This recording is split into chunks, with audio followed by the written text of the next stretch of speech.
Nobel বিজয়ী professor doctor Mohammad ইউনূসের 3-0 তত্ত্বটি গোটা বিশ্বব্যাপী আলোড়ন সৃষ্টি করেছে। বাংলাদেশ ক্ষুদ্র ঋণের দেশ হিসেবে পৃথিবীকে পথ দেখিয়েছিল।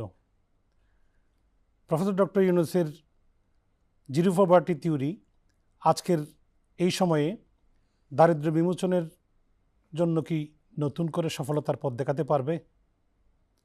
আজকের এ আয়োজনে ডক্টর ইউনূসের 3-0 শূন্য দারিদ্র্য অর্জনে বাংলাদেশের চ্যালেঞ্জ, এই বিষয়ে আমরা আলোচনা করব। আজকের এই আলোচনার জন্য আমাদের সাথে স্টুডিওতে উপস্থিত আছেন ইস্ট ডেল্টা ইউনিভার্সিটির মাননীয় উপাচার্য প্রফেসর ডক্টর মোহাম্মদ নাজিম উদ্দিন। আরও উপস্থিত আছেন আমাদের সাথে প্রত্যাশী বেসরকারি উন্নয়ন সংস্থার নির্বাহী পরিচালক মনোয়ারা বেগম। আপনাদের স্বাগত জানাচ্ছি আজকের এই টক শোতে। প্রথমেই আমি আসব আমাদের সম্মানিত আলোচক প্রত্যাশীর নির্বাহী পরিচালক মনোয়ারা বেগমের কাছে। ডক্টর মোহাম্মদ ইউনূস শূন্য দারিদ্র্য বা জিরো পভার্টি অর্জনের যে স্বপ্ন দেখিয়েছেন, সেই পথে বাংলাদেশের প্রধান চ্যালেঞ্জগুলো কি মনে করেন আপনি? স্যারের 3-0 পভার্টি দারিদ্র্য বিমোচন যেটা, ওটা বাংলাদেশে ভালোভাবে প্রকৃত অর্থে যেটা করার কথা, সেই ডেভেলপমেন্টের আলোকে যদি আমরা যাই তাহলে অনেক চ্যালেঞ্জ। যেমন ধরেন আপনি দরিদ্র আর ধনীর মধ্যে তফাৎটুকু এবং যেই ইয়াগুলি আছে, কোনো সাহায্য সহযোগিতা যেভাবে আসে বাংলাদেশে, সেইভাবে দরিদ্র মানুষগুলি ওই সাহায্য সহযোগিতা থেকে অনেক বেশি বঞ্চিত, কারণ বন্টনটা সমপর্যায়ভাবে হয় না, ন্যায্য ভিত্তিতে বন্টনটা হয় না একটা। দ্বিতীয়টা হচ্ছে শিক্ষা একটা বড় চ্যালেঞ্জ। আমরা আমাদের দেশের শিক্ষার হার যতই ভালো বলা হচ্ছে, সেই হিসাবে শিক্ষিতের হার এরকম ভালো না। শিক্ষিত বলতে যারা বোঝায় সেরকম শিক্ষিত অভাব আমাদের দেশে। যেমন ধরেন আপনি দুর্নীতি রঞ্জে শিক্ষা ক্ষেত্রে বলেন, সামাজিক ক্ষেত্রে বলেন, একেবারে সামান্য একটা বিজিডি কার্ড পাইতে হলে তাকে কিছু ছাড়তে হবে, তাহলে বিজিডি কার্ডটা সে পেতে পারে একজন গরিব মানুষ। যেটা ইউনূস স্যার স্বপ্ন দেখিয়েছেন আমাদেরকে, আমরা সেইভাবে আগাচ্ছি, সেভাবে আমরা কাজ করছি, কিন্তু আমরা টিকে থাকা মুশকিল। এই চ্যালেঞ্জগুলির মুখোমুখি আমরা। আবার দেখেন স্বাস্থ্য ব্যবস্থাটা দরিদ্র মানুষের দোরগোড়ায় পৌঁছাতে পারে না। যেই স্বাস্থ্য ব্যবস্থা আমাদের দরকার, ধরেন একটা দরিদ্র মানুষ 1000 টাকা ডাক্তারের ফি যদি চিটাগং শহরে একজন ডাক্তার দেখাতে চায়, সে 1000 টাকা কয়জন মানুষের গ্রামের জোগাড় করার সামর্থ্য আছে? একইভাবে প্রত্যেকটা ব্যাপারে, প্রত্যেকটা বিষয়ে আমরা খুব ঝামেলার মধ্যে দিয়ে দিন কাটাচ্ছি। শূন্য দারিদ্র্য আমাদের জন্য খুবই জরুরি, কিন্তু আমরা যদি প্রতিবন্ধকতাগুলি উপরে ফেলে দিতে পারি তাহলে আমাদের সম্ভাবনাটা খুব সুন্দর। ধন্যবাদ। আমরা এবার আসবো প্রফেসর ডক্টর নাজিম উদ্দিন সাহেবের কাছে। ডক্টর ইউনূসের 3-0 মডেলের অন্যতম ভিত্তি হলো সামাজিক ব্যবসা এবং ক্ষুদ্র ঋণের মাধ্যমে উদ্যোক্তা তৈরি করা। এই মডেল বাংলাদেশের শূন্য দারিদ্র্য বাস্তবায়নে কতটুকু সহায়ক বলে আপনি মনে করেন? দুটা জিনিস, একটা হচ্ছে সামাজিক ব্যবসা আপনি বলেছেন, আরেকটা হচ্ছে মাইক্রোফিন্যান্স। তো দুইটাই আসলে দারিদ্রতা বিমোচনের জন্য সহায়ক ভূমিকা পালন করছে। তো সামাজিক ব্যবসাটার উপর আমরা যদি মাইক্রোফিন্যান্সের সাথে অনেকগুলা ফ্যাক্টর জড়িত, আমরা যদি মাইক্রোফিন্যান্সও যদি না যাই, সামাজিক ব্যবসাটা অন্যতম একটা ভিশনারি স্টেটমেন্ট। এটা যদি আমরা কিছুটা হলেও ইমপ্লিমেন্ট করতে পারি তাহলে মনে করেন আমাদের দারিদ্রতা বিমোচনে অনেক সহায়তা হবে। তো সামাজিক ব্যবসার যেই মূলনীতিটা আমাদের প্রফেসর ডক্টর মোহাম্মদ ইউনূস দিয়েছেন, আমরা ব্যবসা করব, আমরা লাভও করব। তো সামাজিক ব্যবসাটা হচ্ছে সমাজের আমাদের চারিপাশের সমস্যাকে সমাধান করে একটা প্রফিটটাকে ন্যূনতম করা, এবং প্রফিটটাকে যেন আমরা বেশি না করি।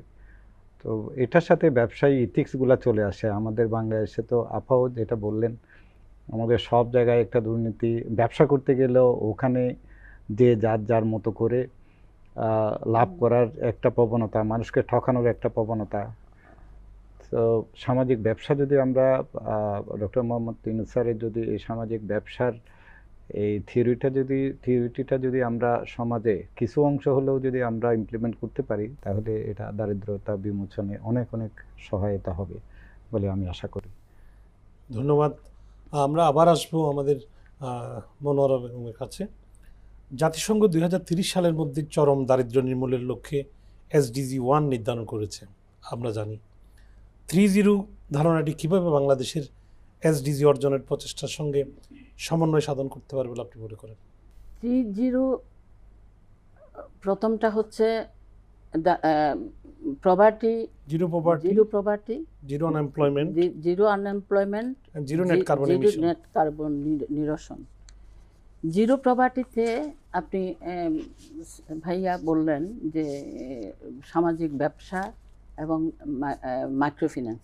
আমরা মাইক্রোফিন্যান্স করতে গিয়ে আমাদের গ্রামে বিশাল একটা নেটওয়ার্ক, আমরা গরিব মানুষের কাছে পৌঁছেছি, গরিব মানুষ আমাদেরকে গ্রহণ করেছে।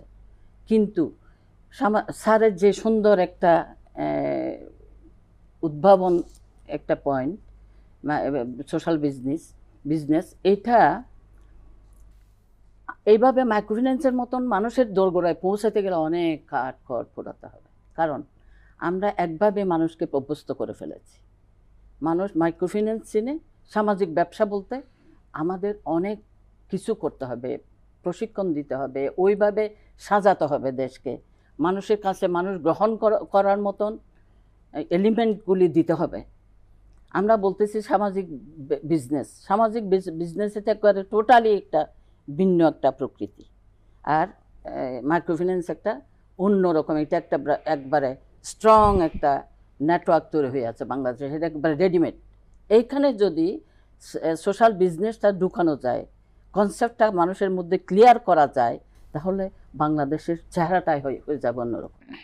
শূন্য দারিদ্র্যর সাথে আমরা তো দৌড়াচ্ছি প্রতিনিয়ত, কিন্তু শূন্য বেকারত্ব, আমাদের দেশে বিশাল একটা জনগোষ্ঠী এখন তরুণদের যদি আমরা সামাজিক ব্যবসাটা হাতে ধরায় দিতে পারি, তরুণদের পক্ষে সম্ভব। এবং তরুণদের যদি ভালো প্রশিক্ষণের ব্যবস্থা করে প্রশিক্ষিত তরুণ সমাজে ছেড়ে দেওয়া যায়, এটা দূরীকরণ সম্ভব। তৃতীয়টা ছিল net carbon emission. Carbon emission, যেটা এটা যদি আমরা আমাদের কৃষি ব্যবস্থা, আমাদের সব ধরনের কার্বন নিরসন, গাছ কাটা, জমি চাষ, সারের সব ধরনের কার্বন নিরসনের যেটা বাধা, ওই বাধা উপরে ফেলানো যায়, তাহলে কার্বন নিরসিত হবে এবং আমাদের দরিদ্র শূন্য কোটায় আনা কিছুটা হলেও সম্ভব হবে। ধন্যবাদ। আমরা আবার আসবো প্রফেসর ডক্টর নাজিম সাহেবের কাছে। ডক্টর ইউনূসের 3-0 থিওরি একটি দীর্ঘমেয়াদী পরিকল্পনার দাবি করে। বাংলাদেশের মতো উন্নয়নশীল দেশ এই ধরনের সামাজিক রূপান্তরের জন্য পলিটিক্যাল কমিটমেন্ট এবং ধারাবাহিকতা রক্ষা করা কতটুকু কঠিন? এটা তো একটা, আমাদের প্রফেসর ইউনূস স্যার একটা চমৎকার ধারণা দিয়েছেন, যেটা বাস্তবায়ন করার জন্য আসলে দীর্ঘমেয়াদী কাজ করতে না পারলে, পলিটিক্যাল কমিটমেন্ট না থাকলে এটাকে আর কি সম্ভব? আপনি কি মনে করেন? শূন্য দারিদ্র্যটা একটা দীর্ঘমেয়াদী না, এটা একটা ভিশনারি স্টেটমেন্ট। আসলে এটা একটা হচ্ছে ভিশনারি স্টেটমেন্ট। তো ভিশনকে সামনে নিয়ে আগাতে হয়। শুধু পলিটিক্যাল কমিটমেন্ট বলতে কথা নাই, আমাদের হচ্ছে সামাজিক কমিটমেন্টটা যদি থাকে, কারণ গণতান্ত্রিক দেশ, পলিটিক্সে সরকার চেঞ্জ হবে, এটা স্বাভাবিক, এটা হচ্ছে গণতান্ত্রিক দেশের মূল ধারণা গণতন্ত্রের। আমাদের দেশে কি হয়, আমরা দারিদ্রতা, থার্ড ওয়ার্ল্ড কান্ট্রির মানুষ হিসাবে আমরা একটা সরকার চলে গেলে সব উলটপালট হয়ে যায়, আরেকটা সরকার থাকলে সব উলটপালট হয়ে যায়। সো এই সংস্কৃতি থেকে আসলে বেরিয়ে আসতে হবে। তো আমাদের কিছু কিছু মৌলিক জিনিসের মধ্যে যেগুলো জনগণের জন্য, জনগণ যেগুলো দিয়ে সরাসরি উপকৃত হয়, প্রত্যেকটা সরকারেরই উচিত ওগুলাকে উৎসাহিত করা, ওগুলাকে টেনে নিয়ে যাওয়া। তো একটা সরকার যে পলিটিক্যালি দীর্ঘদিন থাকবে এটা আসলে আমাদের সম্ভব না। কারণ সবারই ভুলভ্রান্তি থাকে, সবাই আবার জনগণ আসলে চয়েস করে। So political commitment in the sense আপনি যেটা বলছেন পলিটিক্যাল কমিটমেন্ট, কারণ আমাদের তো পলিটিক্সগুলো অনেকগুলো পার্টি আছে। তো আমরা যদি সবাই মিলে, দেশটা আমাদের, সমাজটা আমাদের, আমাদের যদি দারিদ্রতা বিমোচন, আমাদের দেশে অনেক সমস্যা, অনেকগুলো সমস্যা। তোর মধ্যে প্রফেসর মোহাম্মদ ইউনূস স্যার যে ভিশনারি স্টেটমেন্টটা দিয়েছেন, যদি আনএমপ্লয়মেন্টটা যদি আমরা কমাতে পারি তাহলে অটোমেটিক্যালি এটা দারিদ্রতা বিমোচনের সহায়ক হবে। তো এই চ্যালেঞ্জ আমাদের থাকবে, কিন্তু সামাজিক কমিটমেন্টটা আমরা প্রতি স্তরের মানুষরা যারা সমাজের, কারণ সরকার বা পলিটিক্যাল পার্টি আমাদেরকে কিছু করে দেবে, আমাদেরকে সব কিছু রেডিমেড দিয়ে দেবে, এটা যদি চিন্তা না করে আমরা প্রত্যেকটা নাগরিক দায়িত্বটা নিয়ে যদি সচেতন হই, তাহলে আমার মনে হয় আমাদের অনেকগুলো চ্যালেঞ্জ থাকবে, সব সময় থাকে, এটা বিমোচন করা আসলে সম্ভব হবে। চ্যালেঞ্জকে উতরাই গিয়ে আমরা সমাজের জন্য কিছুটা হলেও করতে পারবো। আমরা আবার মনোরা বেগমের কাছে আসছি। শূন্য দারিদ্র্য অর্জনের ক্ষেত্রে আপনি দেখছেন যে আন্তর্জাতিক সম্প্রদায়, বিশেষ করে দাতা সংস্থা, আপনারা কাজ করছেন উন্নয়ন সংস্থাতে, এই জন্য বহুজাতিক কোম্পানিগুলো কতটা সহায়ক বলে আপনি মনে করেন? এবং বিশেষ করে ওরা যেসব ন্যারেটিভ দারিদ্র্য নিয়ে ন্যারেটিভ তৈরি করে, বাস্তব দারিদ্র জনগোষ্ঠীর সাথে ওনাদের দাতা সংস্থাগুলোর ন্যারেটিভের কি আদৌ কোনো মিল আছে? আপনার অভিজ্ঞতা কী বলে? মাল্টিন্যাশনাল কোম্পানি এবং দাতা সংস্থা যে আমাদের সাহায্যগুলি দিচ্ছে, সাহায্যগুলি সুন্দর, আমাদের দেশের জন্য এটা আমরা খুব ভালোভাবে এটাকে রিসিভ করি। কিন্তু তারা কিছু গাইডলাইন দিয়ে দেয়, তারা কিছু আইন ইম্পোজ করে আমাদের উপর, ওই আইনের বাইরে আমরা যেতে পারি না, যার জন্য আমরা আমাদের জায়গায় থাকতে পারি না। যেমন ধরেন আমি যদি আমার একজন কলিগকে ধরি, তার এক সময় সে দিত ট্যাক্স 20,000 টাকা ধরে, তাকে এখন ইম্পোজ করছে 1 লাখ টাকা। তাহলে সে কোথায় যাচ্ছে? দারিদ্র্যের দিকে যাচ্ছে। ঠিক কেমনে দিবে? এইভাবে প্রত্যেকটা বিষয়ে যদি আমরা একটু সচেতন হই, আমরা মাল্টিন্যাশনাল কোম্পানিগুলিকে যখন রিসিভ করি, তার সাহায্য, তার ফান্ড যখন আমরা রিসিভ করি, তাকে যদি এইরকম বলার সাহস আমাদের থাকে, আমার যা আছে তুমি আমার তা দিয়ে তুমি আমাকে সাহায্য করো, দেখো আমার এটা তোমার সাথে যায় কিনা। এইভাবে যদি তাকে আমি আমার যেটা আইন আছে, আমার আইনটা তাকে যদি বোঝাতে সক্ষম হয়, তাহলে তারা আমাদেরকে এইভাবে ইম্পোজ করতে পারবে না। তারা তো সহযোগিতা করে তাদের নির্দিষ্ট এজেন্ডা নিয়ে। আপনি একটা জিনিস খেয়াল করেন, একটা দাতা কিছু ফান্ড নিয়ে আসছে, ফান্ড দিচ্ছে, ধরেন ফান্ড আনছে 100 কোটি, আমাকে বলছে, আপনাকে বলছে, মুখ্য বলছে তোমাকে 10 কোটি, তোমাকে 10 কোটি, তোমাকে 10 কোটি দিলাম। বাকিগুলি তারা ওদের ওখানে বসায় বসায় ফরেনারদের বা এরকম তাদের পার্সনদের মাধ্যমে নিয়ে যাচ্ছে। কি হচ্ছে দেশের? আমরা যে গরিবে থাকছি, ওই সুফলটা একেবারে প্রান্তিক জনগোষ্ঠী পর্যন্ত পৌঁছাতে আমাদের হিমশিম খেতে হচ্ছে। ধন্যবাদ। আমরা আবার আসছি প্রফেসর ডক্টর নাজিমউদ্দিন সাহেবের কাছে। জিরো পভার্টি অর্জনের জন্য তথ্য প্রযুক্তি ও ডিজিটাল প্ল্যাটফর্ম ব্যবহার কতটুকু ফলপ্রসূ বলে মনে করেন আপনি? বিশেষ করে ডিজিটাল ডিভাইড কিভাবে দারিদ্র্য দূরীকরণের পথে বাধা হয়ে আছে? আসলে ডিজিটাল প্ল্যাটফর্ম তো দারিদ্র্য বিমোচনের জন্য এটা তো সহায়ক ভূমিকা পালন করার কথা। এটা কোনো দিনেই ডিজিটাল প্ল্যাটফর্ম বলি, আমরা ডিজিটাইজেশন বলি, এটা আসলে দারিদ্রতা বিমোচনের বা প্রান্তিক জনগোষ্ঠীর সহায়ক হওয়া উচিত। এবং এটা ছাড়া আমাদের কোনো কিছুই সামনের দিকে আর আগানো যাবে না। তো একটা কথা আছে যে মানুষ অশিক্ষিত বা যারা দরিদ্র তারা ডিজিটাল ডিভাইসগুলো কিভাবে ইউজ করবে। তো আমরা ডিভাইসগুলা যে তথ্য প্রযুক্তিটা তাদেরকে যেইভাবে সহজলভ্যভাবে তাদের কাছে আমরা নিয়ে যেতে পারছি না। তো আমাদেরকে তথ্য প্রযুক্তিটা সহজ করে প্রত্যেকটা মানুষের কাছে পৌঁছে দিতে হবে। তথ্য প্রযুক্তি কিন্তু সবার জন্য, এটাতে কোনো ধনী গরিব নাই, এটা গরিবরাও ইউজ করতে পারে। আমি একটা এক্সাম্পল দিই যে কোনো দারিদ্রতা কিন্তু বিশ্বের সব জায়গায় আছে আসলে। তো অশিক্ষিত বিশ্বের সব জায়গায় আছে। তো বাইরের দেশে ওরা কি হয়, একটা ভয়েস দিয়ে যদি আমি একটা মোবাইলকে এখন সবাই যারা ব্যাগার্স আমরা যারা বলি ওদেরও একটা মোবাইল আছে, একজন কৃষকেরও একটা মোবাইল আছে যেগুলাতে হোয়াটসঅ্যাপ আছে, যেগুলাতে ইমো আছে। এখন সবাই মোটামুটি ডিজিটাল প্ল্যাটফর্ম ইউজ করে।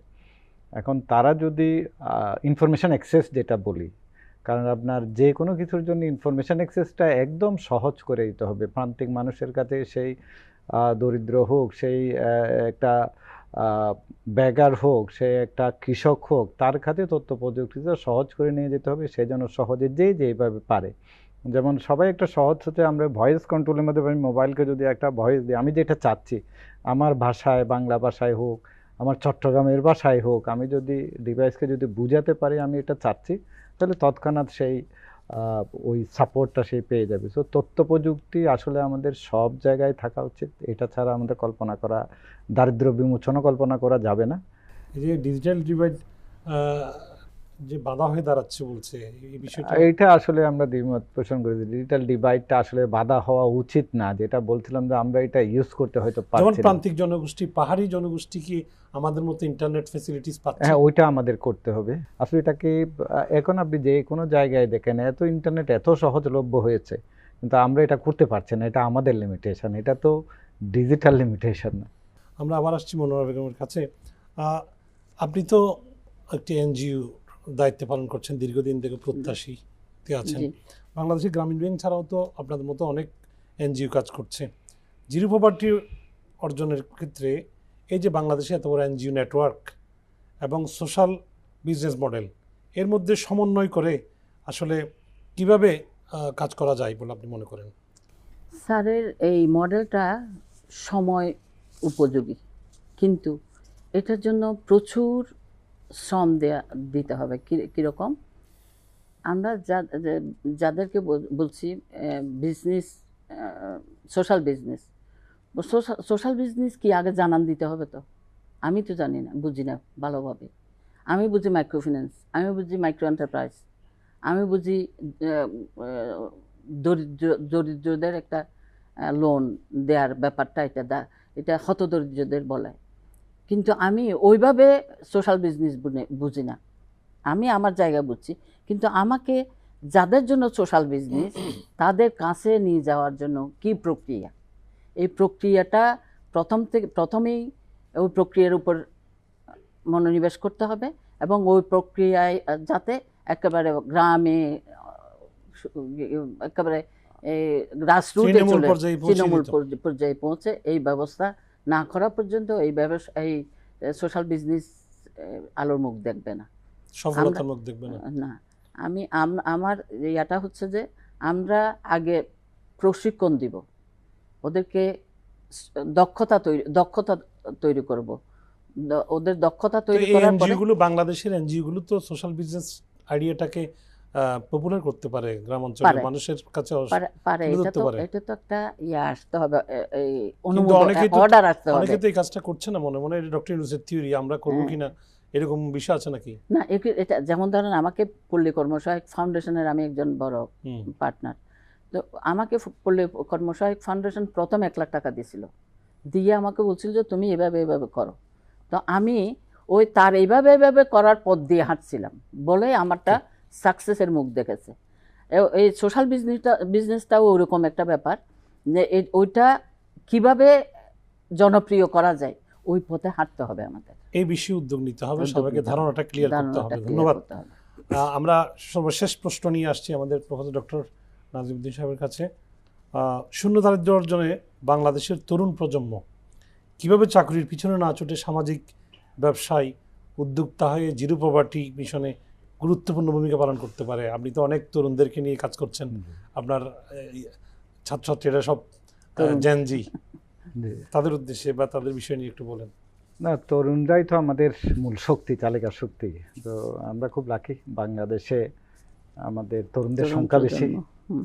তো তাদের কাছে অনেক কিছু আমাদের আশা ভরসার জায়গাটা হচ্ছে তরুণরাই।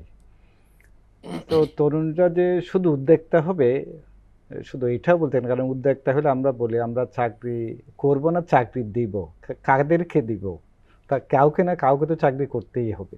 তো যেহেতু আমাদের বাংলাদেশে আনএমপ্লয়মেন্টের, বেকারত্বের সংখ্যা বেশি, কারণ আমরা চাকরির বাজার আমরা তৈরি করতে পারছি না, এই জন্য আমরা বলছি আমরা ব্যবসা শুরু করি। ব্যবসাটা হলো চাকরির বাজার তৈরি করা। তো এইটার সবচাইতে বেশি আমি তরুণদের উদ্দেশ্যে বলবো যে আমাদের সবাই কিন্তু চেষ্টা করে, সবাই ব্যবসা করতে চায়, জানে যে ব্যবসা করলে লাভ, সবাই ব্যবসাতে আসতে চায়।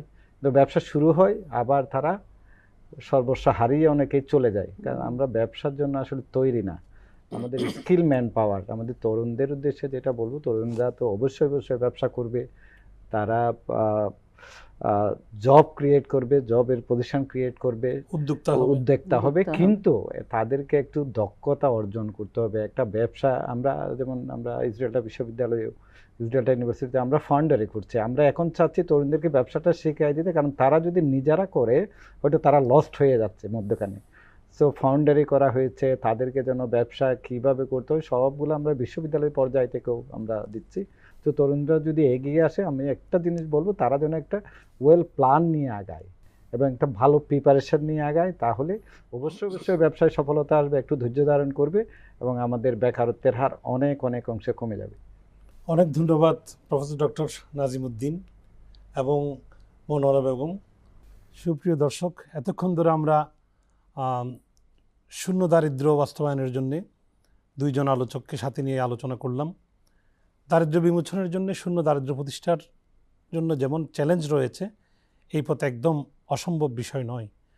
শূন্য দারিদ্র্য অর্জনের জন্যে দেশের সামাজিক এবং প্রাতিষ্ঠানিক ক্ষেত্রে যৌথ উদ্যোগ নেওয়া, মানুষকে সচেতন করা, সামাজিক ব্যবসা সম্পর্কে ধারণা দেয়া এবং তরুণ উদ্যোক্তাদের সহযোগিতা করা, এই ধরনের বিষয়গুলো যদি করা যায়, সর্বোপরি জাতীয় উদ্যোগ এবং জাতীয় অঙ্গীকার যদি একত্রিত করা যায়, তাহলে ডক্টর ইউনূসের স্বপ্নের দারিদ্র্যমুক্ত একটি দেশ গঠন কঠিন কিছু নয়।